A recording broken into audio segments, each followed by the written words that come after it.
Kyaddaaki Bobi Wine akoye eby'okudduka akkiriza okwewaayo mu bw'obuyinza. Tutuuse tutya wano mu mawulire agakago okuva mu nsonda ezisigika mu kibiina ki NUP ebyadduka tebigenda kukola asazeewo. Kati mu post gy'akoze paragraph esembayo njagala osome line ezisembayo agamba nti I will reappear at an appropriate time. Kitegeeza nti akkiriza okwewaayo wabula mu kaseera wanaaba ayagadde oba wanalaba nga kisoboka oba nga kyetaagisiza. Twatuuse tutya wano ngenda kuviiramu ntono olugendo lw'emukono lwabadde lutya oba lubadde lutya oba lwali lutya kyonna kyekiri wabula kyenkusaba sooka oteekeko ekigalo bino otolina bwolala ogenda bisanga. People power, our power. Nze nkyalimu bana abasajja mbalimu nammwe mubeeremu nsula mukono ono ebonamboze muntekereko ekyeggulu ate nze ndi ampuuta bwe tukola bwe tutyo buli omu n'akola kyalina okukola tusobola okusituka omulundi gumu.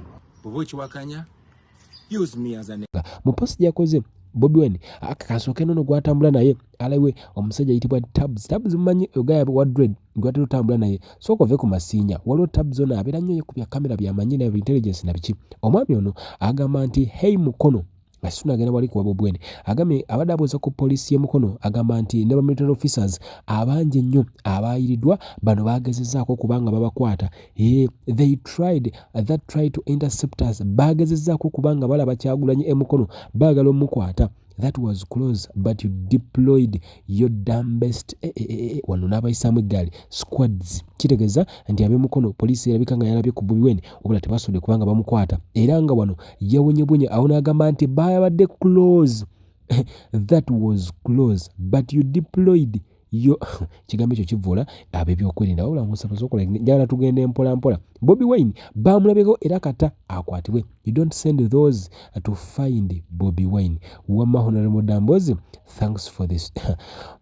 Omusajja polisi y'emukono yamulabyeko wabula bamulemereddwa okubanga bamukwata tugende mpola. Bobi Wine bw'ati bwazze n'agamba nti operatives abagenze busabala nga bamunoonya bagezezzaako n'okubaako oba oliawo gwe bacompromisinga oba gwe bateeka ku nninga oba gwe bagezaako okubanga bamusendasenda asobola okubanga awamuyo mukama we wabula ebyo byonna byasudde okubanga bigwa butaka olw'ensonga nti ne drone eziri mu kubanga ziri mu bbanga nga zigezaako kubanga zimutresinga tezinaba kubanga zimufuna wabula mbu ekiro kyonna zaasuze zeebonga okulaba nga oba oliawo bamuzigako eriiso ebyeddala. Kwati bano n'abagamba era n'abagamba nti kambawe ekyokuyiga oba kambawe advice kambabuulirire ebyeddala temumalira ddala budde wano wayogeredde n'agamba nti akaseera kano nga nzikirizza okwewaayo oba okulabika agamba bw'ati I will reappear at an appropriate time. Nja kuvaayo mu kaseera akatuufu. Ekituufu kyeki kansooke nkulage olwa RDC gwe bakubye. RDC abadde ayagala kubanga yenyigira mu kunyagirwa obululu bamukuye ne kansooke n'ebibadde kasana obululu bwatuuse ssaawa 12 ku makya nga bonna buli tikiti ng'ate babutikinze bbaasi wano we tuli RDC bamukubye awe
obululu bwonna butiikinge kumaca saa 12 tewali n'omuyalonze bwonna butiikingiddwa baasi Sawa 12 z'okumakya tewali muntu n'omu yalonze ne boxi zonna 12 zonna zijjudde obululu bonna bwatikingiddwa bbaasi nga bwolaba obw'omukasana bokisi zonna zijjudde obululu. Buno obubbi tetubulabangako, bwonna butikingiddwa baasi batikinze baasi yokka. Buno obubbi tetubulabangako, bwonna butikingiddwa. Tuli mu kasana nga bwe mulaba, bwonna batikinze baasi adaye. Buno obubbi naye ffe tetugenda bikkiriza bino. Munyagwa olwaleero ku makya yavuddeyo ng'agamba nti Nuupu yasaanyawo opposition era n'agamba nti balina okukolera wamu okulaba nga balwanyisa NUP. Wabula mu kwogera kwe yagambye nti ebyeddala Museveni bo omulimu baagumukolera. Bino si byanjwanjo, ono bamuvumye kangusuneko kati ne kwe yayogedde abasajja bamusabba bulijjo ku Museveni tumukolera n'atatuwaayo wadde omubaka omu. Kuba tulisi Jeno Bigirwa yali baddajje Saabawandiisi. Oyo singa amanyi bye bakoze Jeno Bigirwa, singa bamanyi kye bakoze candidate of Wabale County. Nawadde ne Bale nga mitaani. Guni Muhammad Kwiri. Barrett staffing, intimidation. Singa amanyi bye batukoze. Jeno Bigirwa batuuse nga abasajja be naali mbawambye polling station zonna. Nga ssente bazigabira ku layini za polling station nga poliisi erabeete. Ebusoga. Yakutte kya kumeka Mwambijiro. Yakutte kya kusatu. Naye bannayuganda ndowooza mulaba ekitubagamba bulijjo nti zino embizi zikolera Museveni. Kati n'embizi y'ebitanga eyalebera amatama galinga sebusa waayo. Agambye Nuupu esaana okulwanyisibwa eveewo basobole okununula eggwanga. Naye mujjukire Nuupu yakamala emyaka 5 mu byobufuzi by'eggwanga. Zino engulube zaakamala emyaka 40 ku ludda olukolera Museveni. Sijja gamba oluvuganya Museveni, olukolera Museveni. Kakati evuddeyo so neyasamya agamba mbu simanyi Nuupu esaana kulwanyisibwa eveewo. Gwe musiru gwe nyongera okujjukiza nti Nuupu gy'olwana togitegeera butegeezi. Togimanyi. Nsaba ogenda ogisomeko Nuupu yaani. Osegeera. Nuupu yeffe abantu ffe abeeno wansi. Eri gyase kizimbe buzimbe n'erinnya. Naye Nuupu yeffe abeeno wansi. Kati gwe unaava n'ogamba bwe yakulwanyisa Nuupu togenda kumalako. Mujjukire nti engulube yeesimbawo ku bukulembeze bw'eggwanga. Mujimbuulize yafuna gundi mmeka? Yafuna obululu mmeka? Tiyafuna yadde 2% eyo gy'olaba yeyasama. Tiyafuna yadde 2%. Naye eri mu kwasama ekizibu kya Uganda ye Nuupu. Gwe musiru gwe kankujjukizeemu katono. Mukama gwe wali okola naye yavuganya Museveni ebisanja ebyo emyaka 20. Avuganya Museveni. Yakolawo ki? Anti mugamba Nuupu yeremeseza okujjako Museveni. Yakolawo ki mukama we? Mugogamba nti yali opposition omutuufu. Kiki yakolawo? Kati nkunyongera okujjukiza nti ffe temugenda kutusobola mutwesonyiwe. Mugende eri muli epirawo wammwe n'embizzi muve ku bantu. Temujja kututegeera twabuuka kyaggwa temukyasobola kuddamu kutusiriwaza. Amagezi twagafuna gajja mu mitwe gyaffe. Temulowooza nti tukyalinga oli nga mutuvugira mu bigaali byammwe. Tetukyasobola. So gwe Munyagwa simanyi Mubaraka Munyagwa genda oli embizziyo okkakkane. Ffe Bannayuganda mutwesonyiwe. Twabalinyira mu luwombo mwali mukolera Museveni temukyasobola. Uyo wavuddeyo n'ogamba gwe kennyini nti Museveni yabakoze bubi ku mirimu gye mumukoledde n'atabawa yadde mubaka n'omu. Nga tewoli wano ojejemba. Twebaza Bannayuganda abaavuddeyo okulonda especially nga mugezaako okuprotectinga gainers with their gains. Mwebale nnyo mwebale ddala. Era nyongera n'okubeebaza okwongera okuprotectinga chains ne pains n'ebirala byonna mu ggwanga lyaffe lino. Basaba twongere okusabira eggwanga lino. Mwenna abasobola okuvaayo ne mu exercisinga your civic duties nga bannansi ne mukuba akalulu tubasiima bwongerwa. Era akalulu akasooka kaawedde ne bakalangirira. Akalulu ako engeri gye bakakolamu kizibu nnyo okukategeera ennyaako wa pulezidenti. Kizibu nnyo okukategeera ebibuuzo ebikaliko. Kizibu nnyo kubifunira ansa zaabyo. Era nawuli abamu babibuuza naye nga tosobola bitegeera nnyo. Naye ke twategedde nnyo kikaaba MP. Naye mwenna abaalonze nga balina kye bakuwadde watunze eggwanga mwenna bwobanga weetabye mu ngeri zonna ezibba ezisulugunya ezitemula ezitiisatiisa ezigulirira ebyo byonna mu maaso ga Katonda ne mu maaso g'ensi mwalidde mu Uganda olukwe era mulina kubonerezebwa na kalabba. Manya ebintu bingi ebikolebwa mu nsi ensi tebiraba naye Katonda abiraba.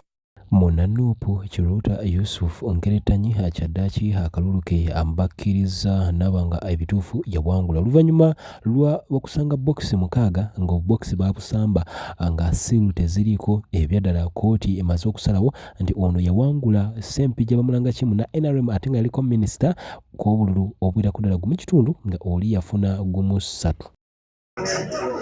We left on the store. Yes. Okay. The candidates having confirmed that is the seal that we left on the store for Karungu West issues, Karungu East issues, Karungu West. Yeah. Now we need to verify whether it is intact. Okay?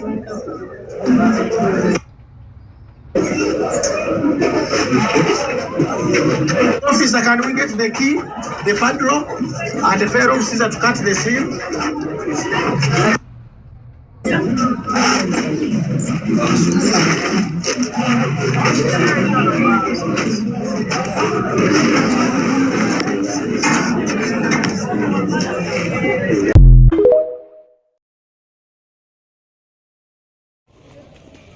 i.e. 1 of Kamari 2, Chakuchaza polling station, Bugos Parish, Bukura sub-county. Kuchaza. Thank you. Kuchazi, yes. Then ballot box of Siuka, LC1. Siula, LC1.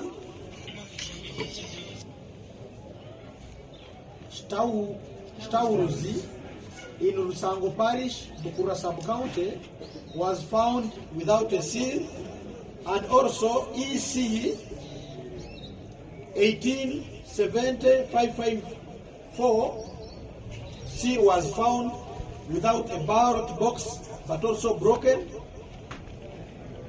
Ballot box at Elite High School had seal number EC 1845684 with a seal but with an opening of about 2-inch space, allowing anything to be put inside the box.